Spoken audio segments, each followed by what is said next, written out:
क्षेत्र के इस कार्यकर्ता सम्मेलन में मंचासी हमारे यहाँ से विधायक सम्मानीय आलोक बेनीवाल जी, जमुआ रामगढ़ से विधायक भाई गोपाल मीणा जी, विराटनगर विधायक भाई विराट गुर्जर जी, XMLA सम्मानीय रामचंद्र सरावना जी, ब्लॉक अध्यक्ष सापुरा सम्मानीय राजकुमार जी, सम्मानीय उर्मिला जी शर्मा पूर्व प्रधान, PCC मेंबर सम्मानीय विनोद सोनिया जी, सम्मानीय प्रकाश जी सरपंच, सम्मानीय पार्षद जी, सम्मानीय PL जोशी जी, सम्मानीय मीना सैनी पार्षद जी, सम्मानीय शिवलाल सैनी पार्षद जी, सम्मानीय कृष्णा गोडवाल जी पार्षद, सम्मानीय श्री नारायण जी, सम्मानीय हरि नारायण गटाला जी, सम्मानीय शिव दयाल जी गुनकर, सम्मानीय रामपाल गुर्जर जी, सम्मानीय हंसराज जी मीना जिला पार्षद, सम्मानीय मैथन चौधरी जी, सम्मानीय शिव दयाल जी गुनकर, सम्मानीय अशोक कलवानिया जी, पंचायत समिति सदस्य पार्षद अनिता शारण जी, सम्मानीय अशरफ खान जी, सम्मानीय बोलाराम जी खानका, सम्मानीय बनवारी लाल यादव जी, पूर्व सरपंच जिला परिषद सदस्य सम्मानीय बाबूलाल यादव जी, सम्मानीय मनीष कुमार जी सदस्य पंचायत समिति, सम्मानीय प्रकाश व्यास, बहुत ही सम्मानित मंच और सामने विराजमान कांग्रेस पार्टी की जान, कांग्रेस पार्टी का शान आदरणीय सभी और मेरी महिला सबसे पहले तो मैं जब मेरी टिकट डिक्लेयर हुई थी सभी नेताओं का धन्यवाद देती हूँ जिन्होंने मेरे ऊपर भरोसा किया, सम्मानित मंच का और सभी नेतृत्व का जिन्होंने इस निर्णय का स्वागत देते हुए सबके सब कंधे से कंधा लगाकर अपने अपने क्षेत्र में काम कर रहे हैं और इस बात को आगे बढ़ाया। ये मेरे लिए बहुत ही आदर और मान की बात है, इसके लिए आभार व्यक्त करते हैं। सम्मानीय कमला बेनीवाल जी से भी मिलना हुआ था, हालांकि उम्र उनकी नहीं है यहाँ आने की, लेकिन उनसे भी आशीर्वाद लिया और उनसे पहले भी सानिध्य रहा जब मैं मेडल जीत कर आई थी। सम्मानीय अशोक गहलोत जी के घर पर जब खाना का स्वागत था उस दौरान पंचासी सम्मानीय अशोक गहलोत जी मुख्यमंत्री और हमारी राज्यपाल सम्मानीय कमला बेनीवाल जी और मैं मंच पे थे, उसी तरीके से जुड़ाव उन्होंने मेरे को कल भी दिया और ऐसे हाथों से मेरे को लाड कर देते और उम्मीद करती हूँ कि यही लाड प्यार मान सम्मान लोकसभा के चुनाव में आप सबकी तरफ से मुझे मिलेगा। छोटे से गांव से आती हूँ, किसान परिवार में तो आप यहाँ डोरे थे पता नहीं करना तेरे ही थे कैमरा हो रहा तेन पता पत्रकार से तो कैमरा लार पड़ी सारा डुआ उधर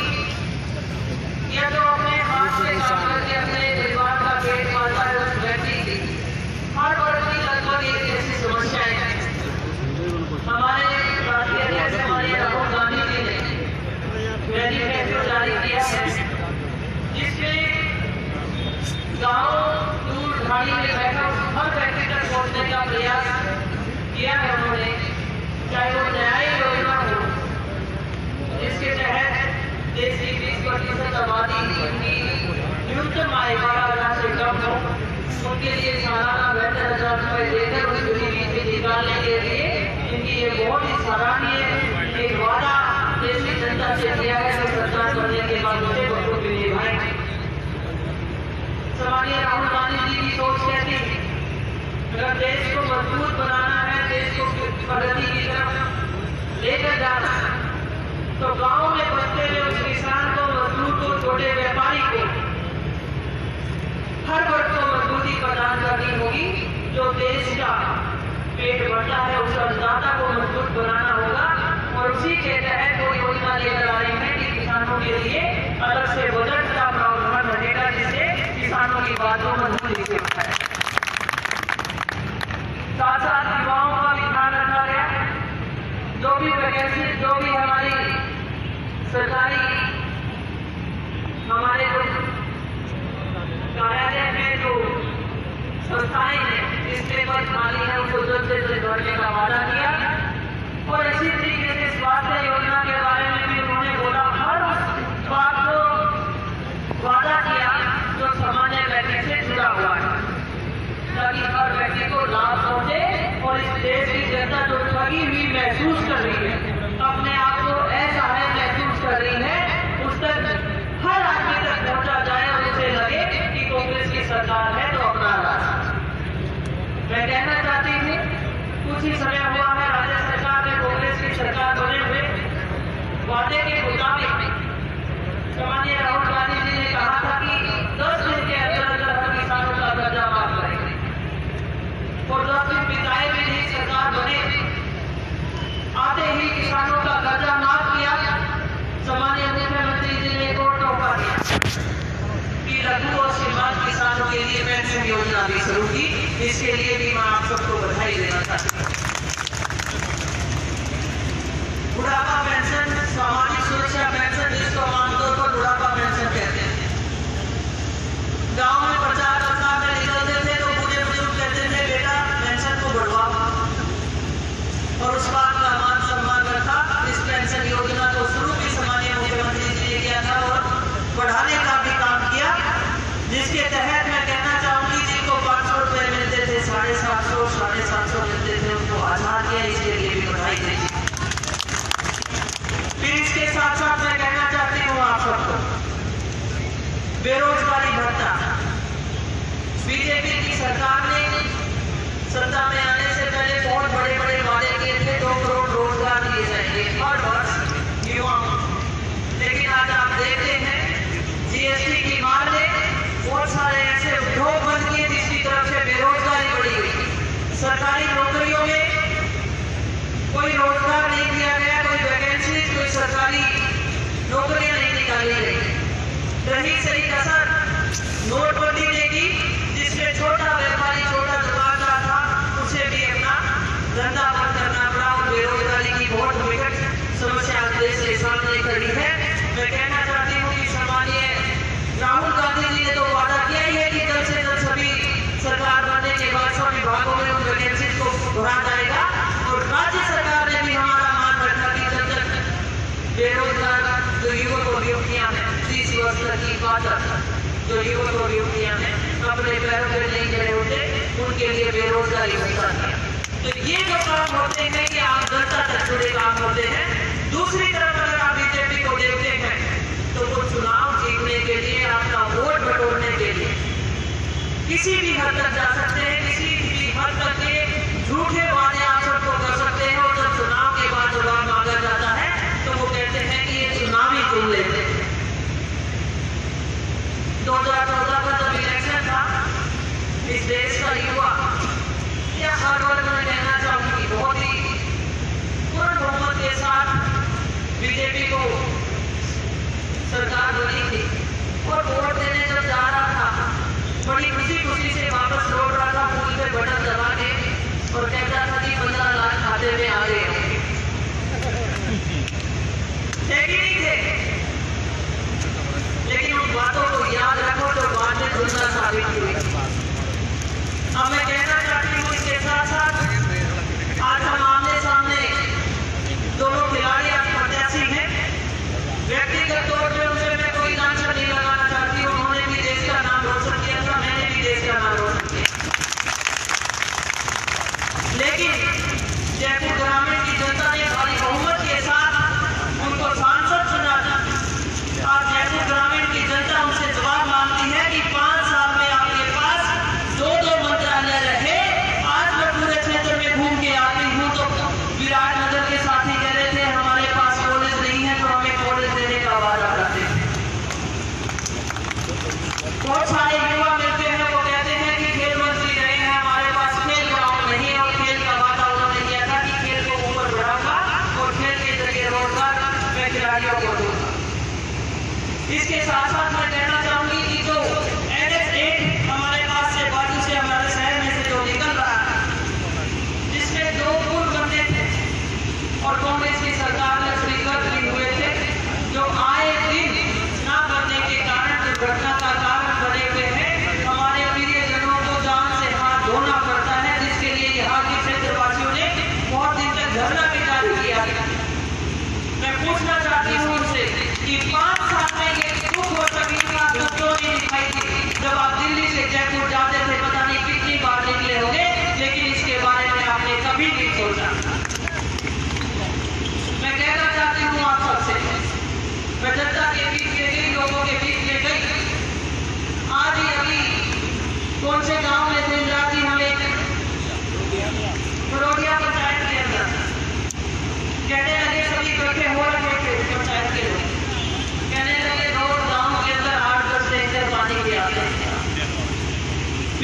पानी गंभीर समस्या बनी हुई है, गर्मी का महीना चल रहा है, ये समस्या उन्हें क्यों नहीं दिखाई दी?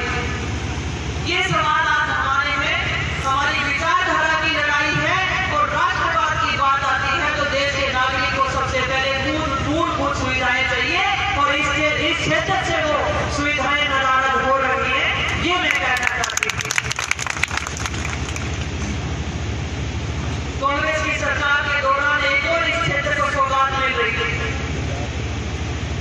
जयपुर वासियों ने 2.5 घंटे के अंदर दिल्ली का सफर का सपना संजोया था और जब केंद्र में सरकार थी तो इस सपने को साकार करने के लिए स्वीकृति भी दी थी। जमीन का अधिग्रहण भी होने वाला था, सारा कुछ हो चुका था, लेकिन आते ही बीजेपी की सरकार ने उसे बंद किया और आप समझ सकते हैं कि जयपुर ग्रामीण में से तो रोड निकलने वाला था, कितने गाँव को प्रभावित करता, कितने लोगों को रोजगार मिलता और जो ये दुर्घटनाएं हर दिन होती हैं उन दुर्घटनाओं से भी हमें निजात मिल सकती थी। लेकिन सामान्य जो हमारे मंत्री थे, मैं वीडियो देख रही थी, वो कह रहे थे मेरी शूटिंग एक साइड है, मैं 50 साल का होने वाला हूँ, कुश्ती लड़ी है मेरे साथ, कोई रोक मैं कहना चाहती हूँ कि कुश्ती लड़ने का शौक है तो हमारे बड़े बड़े पहलवान हैं जिन्होंने देश के लिए ओलंपिक जीते हैं, लड़ लीजिए। आज तो विचारधारा की लड़ाई लड़िए, जो लोगों ने आपको समर्थन दिया था उसका जवाब दीजिए।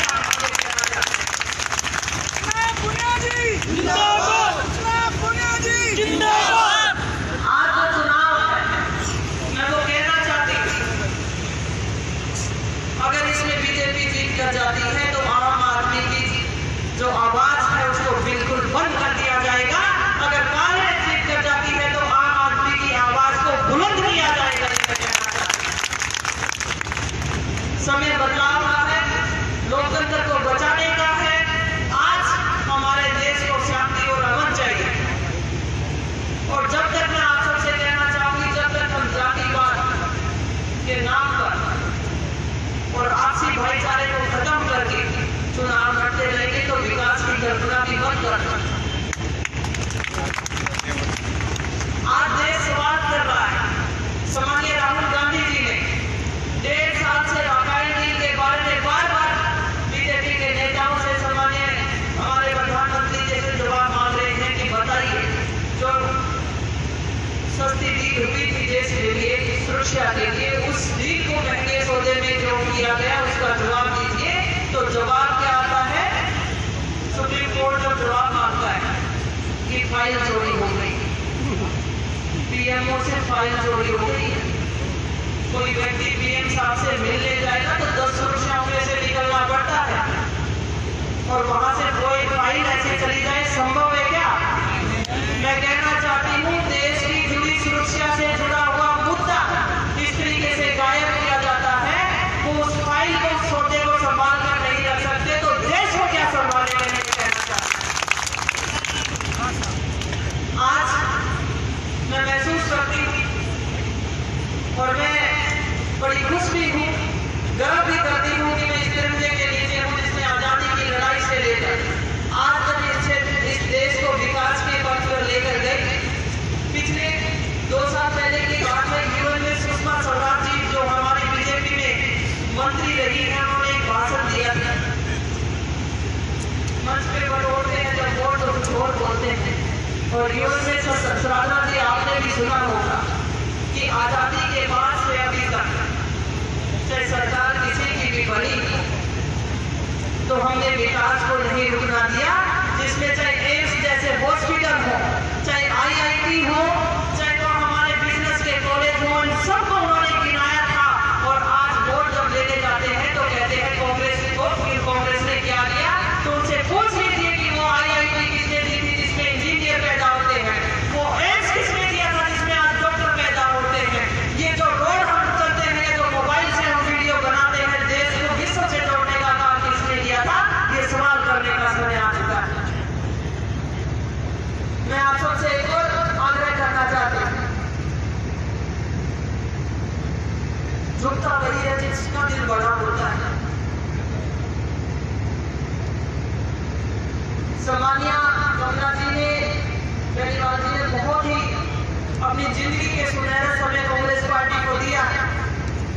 और आप सब उनके गवाह भी हैं, कुछ उनके साथी भी हैं जो उनके साथ रहे और उनके सानिध्य में पढ़ने वाले भी।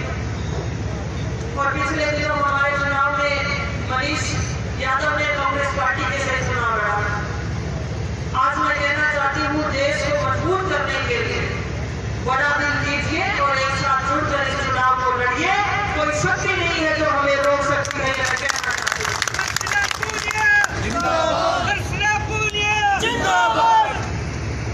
आरोप की उम्र में बड़े बड़प्पन दिखाएंगे हम और एक साथ मिलकर चलेंगे। देखिए, आज मंच के माध्यम से तो मुझे खुशी है, आप सबने जो आदर मान और सम्मान दिया, ये हमारी ताकत है, कांग्रेस पार्टी की ताकत है। इस ताकत को मजबूत बनाइए, कमजोर मत होने दीजिए, क्योंकि आज देश को आप सबकी जरूरत है। हम मंच पे जितने भी नेता बैठे हैं, हमारी बदौलत नहीं, आप सबकी मेहनत की वजह से हम सब बैठे हैं और आप सब ने हमें बोलने का मौका दिया, तब जाकर जनता के सामने हम अपनी बात रख सकते हैं। तो आज देश के सामने विकट परिस्थिति है। जितने भी साथी यहाँ मौजूद हैं, मैं आप सबसे कहना चाहूंगी, इस किसान की बेटी को एक मौका जरूर दें।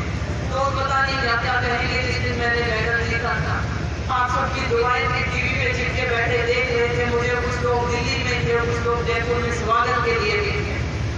और उस समय जब बैनर आया था कि गोल्ड मेडल किसका है, भारत का है। और वो आज भी जब देखेंगे तो भारत का नाम आता है। भारत की ये बेटी एक बार, किसान की ये बेटी एक बार आप सबसे मौका चाहती है, ताकि राज्य सरकार के सहयोग से और केंद्र में कांग्रेस सरकार के सहयोग से जो जयपुर ग्रामीण की जनता को विकास के रास्ते पर ले जाया जा सके। इन शब्दों के साथ मैं आप सबका तहे दिल से आभार व्यक्त करती हूँ, धन्यवाद देती हूँ। जय हिंद, जय भारत।